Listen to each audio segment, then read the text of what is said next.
Bienvenidos. El día de hoy vamos a hablar de un tema sumamente importante para la historia de la humanidad, titulado La religión, pieza fundamental para el origen del derecho. Como integrantes tenemos a Enríquez Chávez Daniela, a Rodas Gomán Ángel y a Saldaña Lara Wilmer.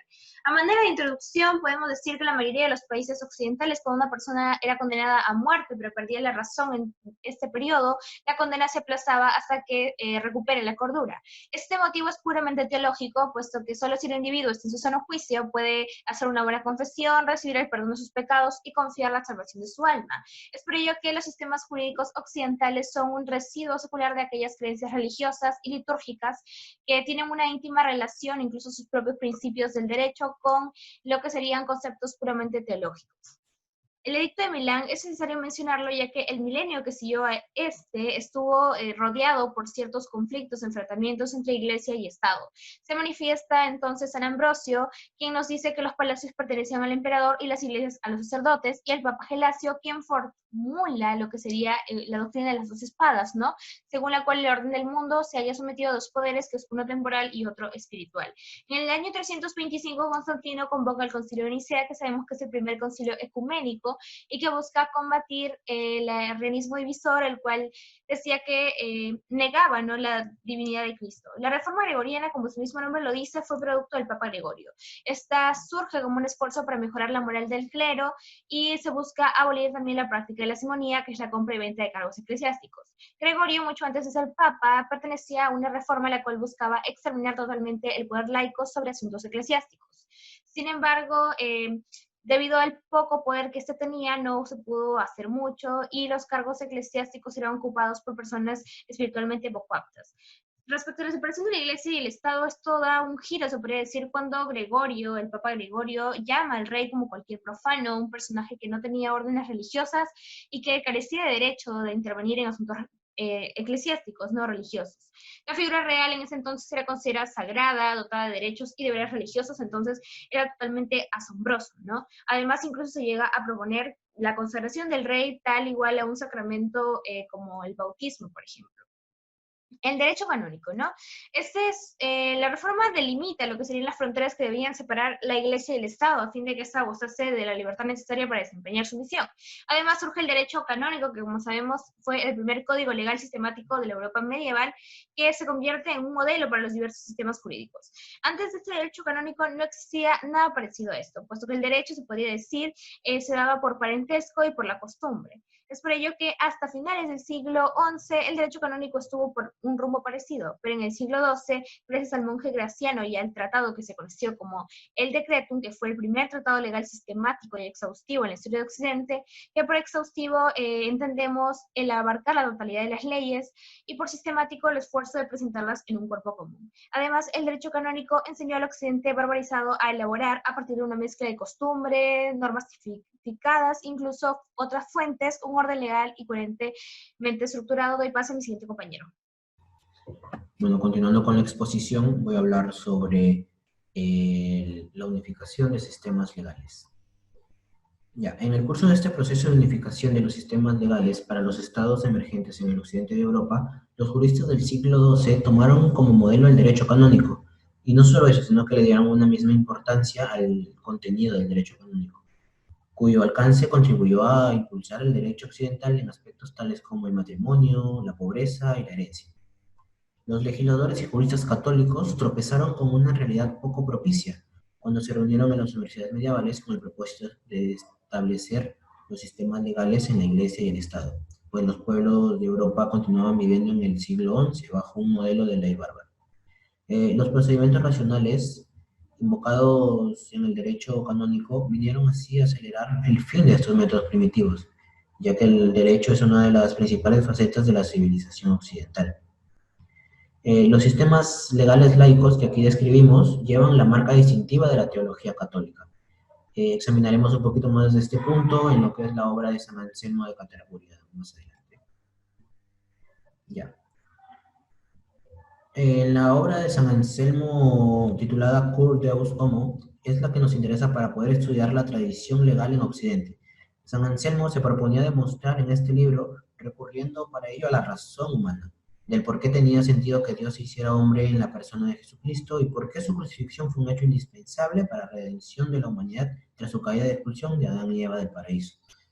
Aquí San Anselmo se proponía especialmente plantear una objeción natural de por qué no podía Dios perdonar a la especie humana por esa transgresión original, por qué no volvió a abrir las puertas del cielo para los descendientes de Adán y por qué fue necesaria la crucifixión.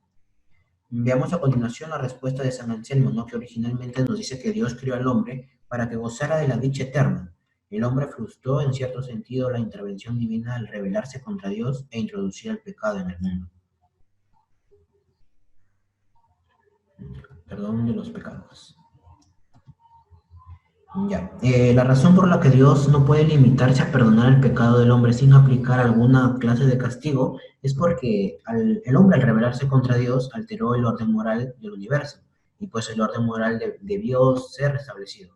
También el honor de Dios debía ser restablecido y es por ello que no era posible en tanto continuara la ruptura del orden moral.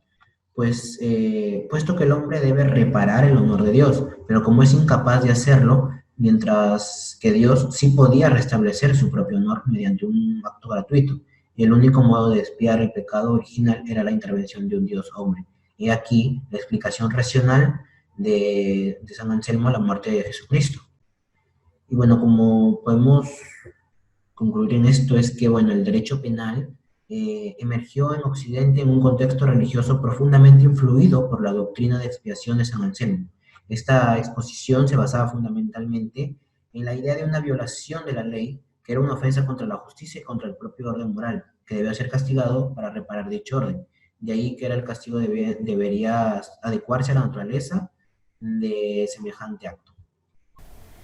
Bueno, continuando con la exposición, tenemos lo que son el origen de los derechos naturales. La influencia de la Iglesia en los sistemas legales y el pensamiento jurídico occidental se extiende igualmente al concepto de derechos naturales. Los eruditos aceptaron durante mucho tiempo que la idea de derechos naturales surgió allá por el siglo XVIII. Gracias a Brian Tierney, una de las principales autoridades en el pensamiento medieval, esta tesis no se puede continuar defendiendo, y ahora tenemos la noción que los derechos naturales son uno de los rasgos más distintivos de la civilización occidental. Estos orígenes de los derechos naturales se hallaban en los comentarios del Decretum, que era el famoso compendio de derecho canónico realizado por Graciano. Tenemos en el siglo XII. Sabemos que en el siglo XII fue un tiempo de gran interés y preocupación por los derechos de ciertas instituciones y ciertos grupos de poblaciones. A partir de los controvertidos procedimientos de investidura que se seguían en el siglo XII, reyes y papas se enfrentaron en un enérgico debate, esto por el respeto a sus derechos. Aparte, tenemos que el Renacimiento tuvo repercusión en el pensamiento urbano, ya que las personas en este tiempo insistían en sus derechos frente a otras autoridades políticas. Recordemos que ningún príncipe o rey podía privar a los individuos de estos derechos naturales. ¿Por qué? Se preguntarán. Pues porque el príncipe carecía de jurisdicción sobre los derechos basados en la ley natural, por ende eran inalienables. Y tanto que hablamos de derecho natural, ¿qué es el derecho natural? Pues son aquellos que son inherentes a la naturaleza humana, es decir, son esenciales del ser humano, los que tenemos por el mero hecho de ser personas. Las diferentes fuentes señalan diferentes definiciones de lo que es el jus natural o el derecho natural. Textos antiguos señalan una nueva definición de derecho natural en sentido subjetivo. Como sabemos, el derecho tiene una doble dimensión, un derecho objetivo y un derecho subjetivo. El derecho objetivo, que son las normas, las constituciones o las leyes. ¿Y el derecho subjetivo cuál es? Pues lo señalan como un poder, una fuerza, una capacidad o una facultad inherente al ser humano. Bueno, como retroalimentación hemos formulado unas preguntas que las vamos a responder socialmente. ¿Qué enseña el derecho canónico al occidente barbarizado? Bueno, el derecho canónico enseñó al occidente barbarizado a elaborar, a partir de elementos de costumbres, normas tipificadas y otras muchas fuentes dispersas, un orden coherente y solidariamente estructurado. ¿Cómo surgió la reforma gregoriana?